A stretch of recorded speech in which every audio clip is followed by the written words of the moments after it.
Learn the most advanced recruiting techniques. Land the most desirable talent. Launch your company towards massive success. This is the Higher Power Radio Show with Rick Girard. How bootstrapping your company is better for business. So it should be more attractive to people, but for some reason it's not. So why is raising capital more celebrated than building a business that's actually profitable?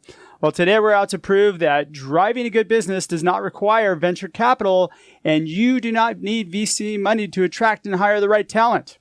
Today's quote, bootstrapping is a way to do something about the problems you have without letting someone else give you permission to do them. Tom Preston Warner, who's the co-founder of GitHub. I've never met him before, but I heard he's pretty cool. He's got a good quote. I'm Rick Girard, and welcome to the Higher Power Radio Show. Our mission is to help entrepreneurs and hiring managers avoid costly hiring mistakes. We identify a specific problem and provide proven solutions to help you win the right hire. We share insights from top-performing rebel entrepreneurs, disruptors, and industry experts like our guest today, Mr. Meetul Shah, who is the CEO of DemandMatrix. Meetul has been a tech entrepreneur, since the age of 18, right? Yes. Boom. My first gig when I was 18. Super impressive. All right. Having built 3 successful companies prior to starting DemandMatrix, his entrepreneurial vision and inspiration comes from his desire to create and bring products to the marketplace that can help solve problems he himself has faced in his career. So the combination of his years of successful entrepreneur combined with his tenure at Microsoft to give him a strong shape to his business acumen and technical expertise. He's also been featured in several major publications like CIO, NYT, Wall Street Journal, Washington Post, Huffington Post, and VentureBeat, and more. So if you ask him to introduce himself in less than 5 minutes or 5 seconds, he'd probably say that he's an idea machine, health freak, and a wine lover. All right, I got you on the wine lover thing, Meetul. And he is deeply passionate about sales and marketing, productivity, given his time working for and selling enterprise software companies like Microsoft, DocuSign, Google, and Cisco. So, Meetul, welcome to the Higher Power Radio Show today. Well, thank you. I'm happy to have you. Today, we're going to discuss bootstrapping. So let's talk about what it is, some of the challenges and benefits, particularly in a hiring type situation. And let's give everybody a process to hire when you do not have the money to burn. I think also bootstrapping, just as a side note, is probably the smartest way to do it because then you're not going to take a chance on a hire. Would you agree? Yeah, no, totally. All right. So what is bootstrapping? Fill us in, Meetul. Well, I think at a fundamental level, right? I mean, if you think about bootstrapping is, building a business, running a business without outside or venture money. This could be your own money or no money. And that means you run it like a real business. Where you build something that is valuable for people and you essentially get paid for it and you generate profit. I think many times this notion kind of gets lost in places like Silicon Valley. You're not expected to generate, profit, or sometimes it's even frowned upon to generate profit. And there's been, a lot of successful companies that never even generated a single dime of revenue and had a successful, exit. So nothing against that.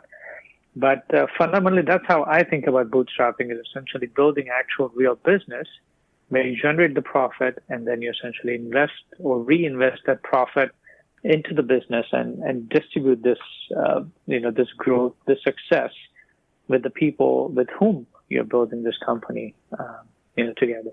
Okay, so why bootstrap? Yeah, I think it's a fundamental. It's a bit of a philosophical thing. I think and again, this is my version of it, right? And the reason, I have been kind of bootstrapping, that I want to make sure that this is an actual real business, right? And I'm doing it for the right reason. And what I mean by that's like voodoo. That's so... There's so many people that just want to raise money just so they could build something and then they figure out how to make money later. And it's also, it's part of this whole hype cycle, right? I mean, like, I live in Silicon Valley and then every time I meet somebody and I say, hey, I'm doing a startup, the first question they would say is, okay, how much money have you raised? Are you funded? And I'm always thinking, in my head is like, why, do you have to be funded? Why is that the first fundamental question? Ooh, because they're brainwashed.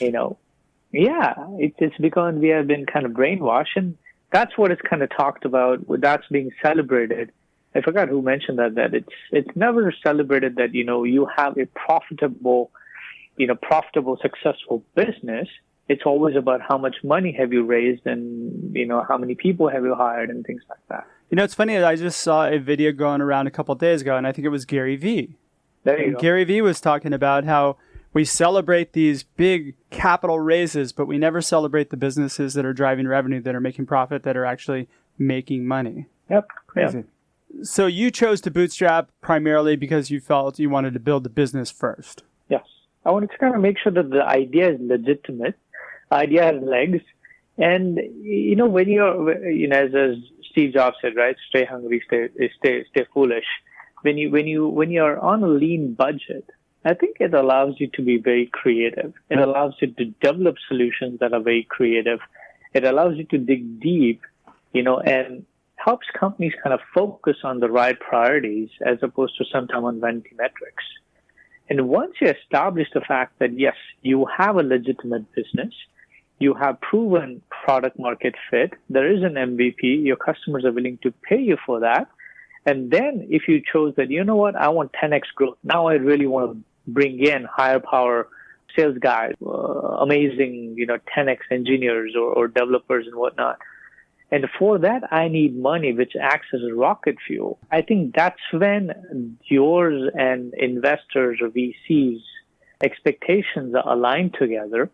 Because otherwise, I think the expectations are misaligned between you and your investors. And I think that's where a lot of the companies get into trouble. I can definitely see that. I think also when you raise capital, you take more risks when you're hiring.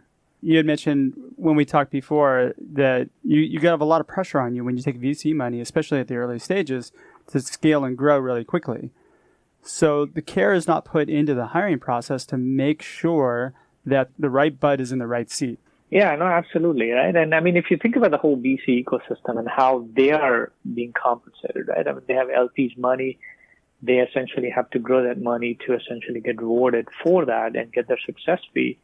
And on an average, they can focus on, good VCs can focus only on whatever, 8-10 companies. And for them to do that and for them to return that investment to the LP and show the growth, they have to see the 10x growth.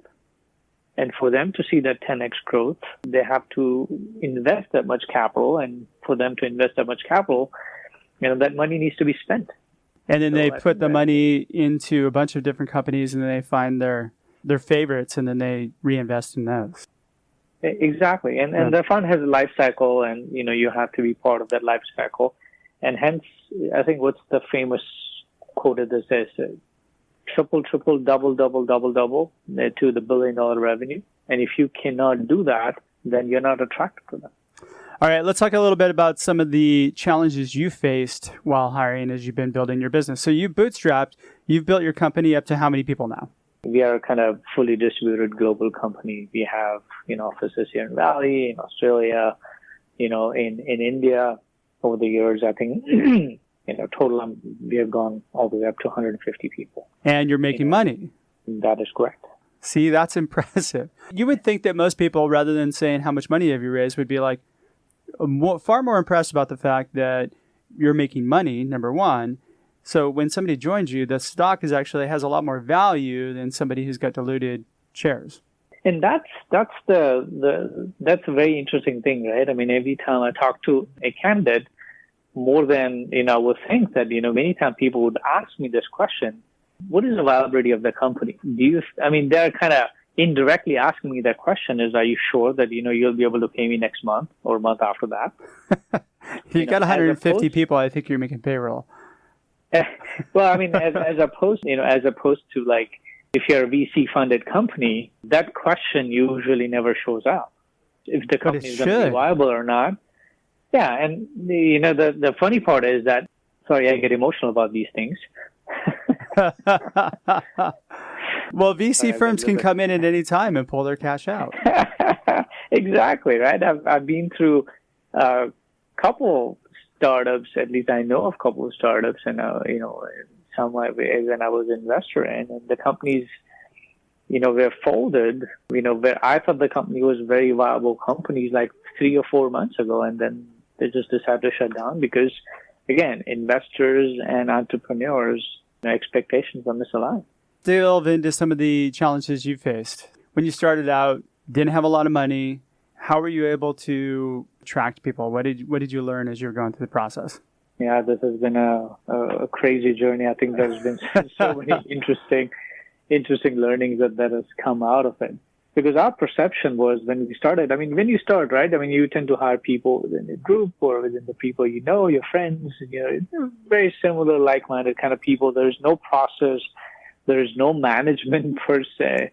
And you think that hiring is just something you kind of go and advertise and reach out and people show up and, oh, yeah, this guy and this gal seems to solve this particular technical challenge and seems like a good fit, for the roles that we're hiring, and we just end up hiring them. But as the company grows and scales, I think these are some of the interesting challenges you run into, or we have run into is, as we didn't have the process, we kind of didn't know as to how to attract, the right talent, like where to advertise, how to essentially get the right people. What should be the process? What should be the experience for the candidate, from the first outreach to the time that they're onboarded? How should you even actually interview them? Because every job has a different requirements, right? What are you exactly looking for in these candidates? What are the values that you're looking for outside of the skills, right? What should be the interview process? Who should interview what, right? Because the most interesting aspect, and one of the candidates told me later on, once we hired them, we were just kind of having a couple of beers, and he was like, did you know that, all three of you, when you interviewed me, asked me kind of same question? I'm like, what? And nothing turns off a candidate more than, so where do you want to be in 5 years? Asked by 3 different people. If you want to really not impress a candidate, especially good ones, ask them the same question 3 or 4 times. Exactly, right? Yeah. So we didn't have that process. You got lucky and he took the job, though, huh? Yeah, he did. And he was kind enough to, or maybe he was a little bit high enough to kind of share some of the details with me. And that's when I'm like, oh, okay. Beers will do that for you. Yeah, exactly. I think it's absolutely mandatory. I think actually I put it in some of my, JDs now saying, hey, if you cannot have beer pong or cannot have beer, I think we need to have different conversations. In an early stage, it costs you a lot of money too when you make a bad hire. And I don't think that a lot of entrepreneurs think about it. I think if you bootstrap, you think about it. Actually, that's probably one of the worst mistakes you can ever have. There are some mistakes that you can withstand and you can recover from. Some of these mistakes, if you do early on, these are some of the mistakes you cannot recover from. If I cannot hire someone, and if you're not able to find somebody for whatever reason, we are struggling, but that's fine. We are still pulling off. Worst thing a company can do is hire somebody, and even Bootstrap is worse, is you hire somebody, and after 3 or 6 months, you figure out that this was not the hire or this is a bad hire. Because it has ramifications across the board, because every position is critical. But on top of that, I think it also sets a little bit of a bias in the culture, right? That, we end up having people and people don't stay here. What is going on, right? Is there something happening in the company that I do not know? Yeah, and it does degrade the morale of the company, and it does a lot of different things when you have one bad hire. I mean, it could completely desecrate your productivity, your ability to attract other people, and you'll get attrition. There's nothing worse than having your best people leave an environment. Yeah, no, absolutely. Yeah. All right, you're listening to the Higher Power Radio Show. I'm Rick Girard. For our podcast listeners, we're going to take a quick educational moment from our sponsors. Find out how healing a person's pain points attracts amazing people to your company. Sign up for our passive talent workshops at stridesearch.com. Today, our guest is Meetul Shah. He's the CEO of DemandMatrix, and we are talking about bootstrapping. Not Bootstrap Bill, not the Pirates of the Caribbean movie, but we're talking about the benefits of bootstrapping and how to actually hire properly if you've bootstrapped your organization. But this actually transcends across even companies that are funded. You really need to focus in on hiring right. especially if you're burning investors' money. All right. So as an entrepreneur, if you had to do it all over again, where would you start? Talk to me about what would you coach a new entrepreneur to be aware of? I think that's a low. I just asked you like 3 questions in one. That'll eat up the rest of the show. Yeah, where would you start? I think fundamentally I would start, by knowing who you are, right? And that might sound a little bit cliche and so forth, but I think it's very important, you as a CEO or you as an entrepreneur. And many times you kind of think that you know yourself, but, when you really dig down, and I had one of the coaches that, you have the weekly updates to them, hey, this is what's happening, and this is what we're doing. And he would say, okay, don't tell me this tactical stuff. Tell me why you're doing this. Initially, I was like, what do you mean, why am I doing this, right? But the more I dig deep and think about it, why am I doing something? Right? It'll bring out some of the values that you believe in. So that's why it's very fundamentally important to understand yourself and who you are. Well, it also determines the culture, because you are the culture. You're the heart of the culture. And I don't think, it's like, I think at conscious level it's understood, but I don't think when you really implement it or when you, internalize it, it's very well understood. I think we kind of talked about it, right? That, if you ask any CEO, is teamwork important? They would say, yeah, absolutely it's important. Right? What are you talking about? And when you ask them, they okay, tell me how do you implement teamwork, right? Give me an example of that, or why is that a value? People will just kind of look at you like you're in front of a headlight. Yeah, they go, well, I have my people do it. I have my people implement teamwork.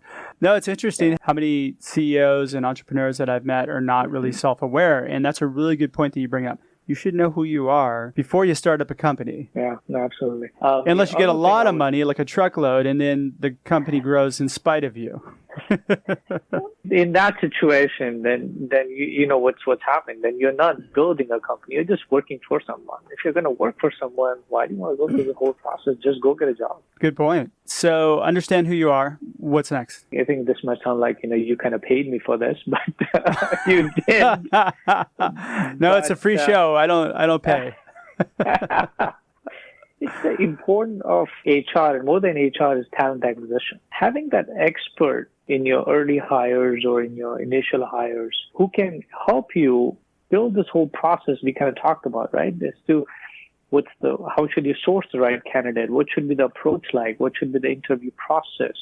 What should be your onboarding look like? What should be a 90-day plan look like? To make sure that you're not making these biased mistakes. And one of the examples I can kind of give is that when you're bootstrapping, you in general tend to oscillate. Well, in general, I tell my wife that I have 2 mental states, either panic or euphoria. Right? I mean, I don't have any in between states. But when you're in one of those states, right, that now you have customers and customers are demanding something and you have to deliver, and holy shit, you don't have people. And now you just go and say, okay, let's hire people. And when you're focusing on that mode, that, okay, I need somebody because I'm kind of desperate. That's the wrong mindset. That's where you get in trouble. Exactly. You tend to ignore a lot of, warning signs. You tend to ignore a lot of things. And you end up hiring people that may or may not be the right fit for the company, for the values, for the cultures which you're building. And I think an expert, like a talent acquisition expert or an HR expert can help you, in that. Meetul, probably you want to step back and think about it. I know a guy. I know a guy who can help with that. That's a great point, though. Don't be desperate. Go get coaching. You mentioned that actually you had delved into and found some recruiting processes and just tried to pick up and learn some of it on your own. Completely overlooked, and something that most entrepreneurs and business leaders just do not do. But I don't think this is even very well. It's like when you start a company, you say, oh, yeah, make sure you have technical co-founder or somebody can, write good code. And, I think that's an important part of it. But how many entrepreneurs actually even know and to look for, right? That, okay, they don't. You know what? I don't know how to do recruiting really well. I think there's even talked about that you should be spending 20% of your time in recruiting. If you're a Series A company and blah, blah, blah, you should always be recruiting, all these kind of things. But if I need help, where do I go, right? I mean, who do I talk to? There's no 1-800 number I can call and say, hey, you know what? Yeah, you can call 949-777-5656. I pick up the phone. I'm accessible. Right. And I did not pay you for this message. Send me 5% referral fee every time you get a new client. Do you mind if I share a process? Sure. So you bring it up first, determine what the business needs and understand yourself. When you go to set up a hiring process, you want to really think about not what your ego wants or what, the job that needs to be filled. You need to think about what the business needs, and then you need to set performance metrics. You should build an interview process to gauge people against that core company value alignment. First and foremost, skills can always be taught. Personality cannot be. And then you want to formalize your interview structure, have a purpose, predetermine your questions, make it timed, and do what Amazon does. Amazon does one thing very, very well. They ask behavioral interviewing-based questions, and they really dig deep to get to the heart of who a person is. And then finally, put in a communication and feedback channel. Make sure that keep people aware of what's going on and, get help. All right, we got to wrap up right now. Just really quickly, what would be 3 takeaways that you'd want our audience to come away with? I guess fundamentally one thing that comes to mind immediately is know yourself and the know your value you care about. So pay attention to warning signs, especially when you're in that desperate mode. Either you need people now or you don't have good people. And I would say build solid business first. Make sure that you're building this as a business, then use investors' money as a rocket fuel or fuel in a fire to make sure the incentives on both sides are aligned. I totally agree with you 100%. All right, well, we're just about out of time for today's show. Meetul, thanks for your time investment today, and I want to welcome you to the Higher Power Radio community. Now, what's the best way for members of our community to reach you if they want to find out about DemandMatrix and they maybe want to work for you? Well, LinkedIn would be the best route. This linkedin.com/in/Meetul is the URL, or Meetul Shah, MEetul or just go to DemandMatrix.com and just click a button that you want to talk to me. I'm fairly accessible there. Yes, guys, and this is a chance to get into a business that's actually making money, not burning it. All right, I want to thank our listening audience for tuning into this week's episode of Higher Power. A quick thanks to our team, our engineer, Paul Roberts, our producers, Andrea Ballin, Shanti Ryle, and Ayla Gerard. If you're listening to the podcast, please subscribe, review, and share. We're listening and welcome your feedback. After all, the show's about you. You can join the Higher Power Radio community at Higher, that's Hire, Power, Power, Radio, Radio.com. We just redid our website. And you can drop me a line at rick@stridesearch.com for any other information on our webinars and workshops.